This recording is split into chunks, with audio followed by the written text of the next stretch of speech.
Bismillah, alhamdulillah, wa salatu wa salamu ala rasulillah wa ala alihi wa sahbihi wa man wala. Today's story actually happened while we were making tawaf, circling the Kaaba. And it's very crowded, as you know and you see in the pictures, or for those of you that have been there. And I was walking actually with some of the members that were in our Umrah group, families and single young men. As we were walking, all of a sudden, everyone around us slowed down to an extremely slow walk. And then I saw people parting around what seemed to be an obstacle. I thought someone had dropped something. But it turned out there was actually a man walking at the pace of a snail, right in the midst of this crowd. It wasn't too close to the Kaaba, but it was still amidst a crowded area, sort of between the Kaaba and that outer courtyard. I'll be honest with you, my mind jumped to the worst assumption in the beginning. I was like, what is this man doing and creating all of this commotion and hardship by walking so slowly? But then we passed him. One of the mothers that was with us told me, go back and look after that man, see what he needs. And so I separated from the group, slowed down and my pace so that I could see him. And as I turned my head slowly to look at him, I looked into his face and I was absolutely shocked. He was blind. And there are people that are blind and their eyeballs are still intact, but his eyes were physically not there. And so the greatest degree of blindness, there is no way he could see anything whatsoever. And I was even more surprised, as you know, many people that are blind, they'll have a stick in front of them that they use to see where they're going and define the perimeter. But this man also looked older than time itself, and so he needed a cane to support himself. And I was shocked. This man was doing both functions with a single cane, which is very difficult, because it means as he leans on opposite sides of his body with every step. As I saw the men laboring like this, the first thing I felt was an extreme disappointment in myself for assuming the worst out of what is turned out to be, such a difficult situation. I jumped to the conclusion that this person was being careless. But then I also wanted to help. And so I reached out my hand and grabbed his hand, and I intended to take him around the Kaaba and help him complete his rituals and see after his needs.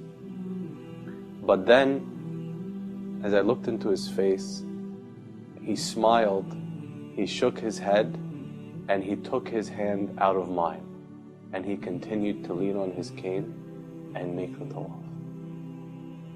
The people in our group actually were very shocked. One of the young brothers said, how does he know when he gets to the black stone? He can't see it. But what I saw in that smile was a reliance on a guidance much greater than the guidance that I could give him, and a conviction that he would find his way without my help. Don't understand me incorrectly. It's perfectly reasonable and understandable that a person with such a physical handicap would get help. There's no harm and no shyness in this whatsoever.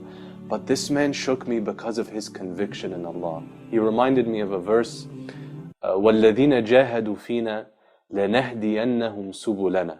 Those that struggle for our sake, meaning God's sake, we shall surely guide them to our paths. وَإِنَّ اللَّهَ لَمَعَ الْمُحْسِنِينَ. And Allah is with those that excel and do good. This man seemed like a physical embodiment of this verse. A deep conviction that Allah would guide his path around the Kaaba and guide his path in life.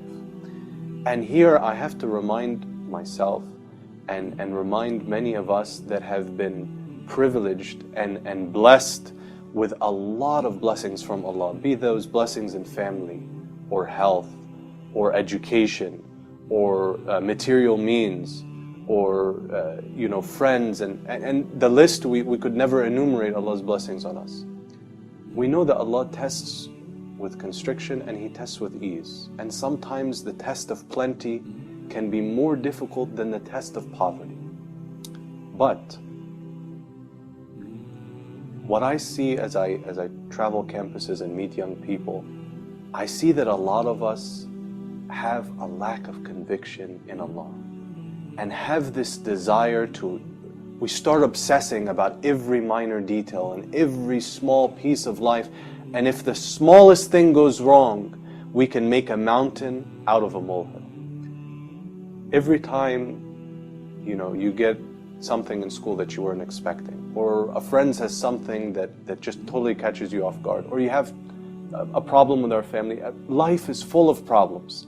Every time life throws you a curveball, try to think of this blind man. Try to think of that conviction and that trust and that confidence in a power that is greater than your power, and a plan that is higher and better than your plan, and a certainty that can only be gotten by trusting in Allah subhanahu wa ta'ala and trusting in a power that is greater than you.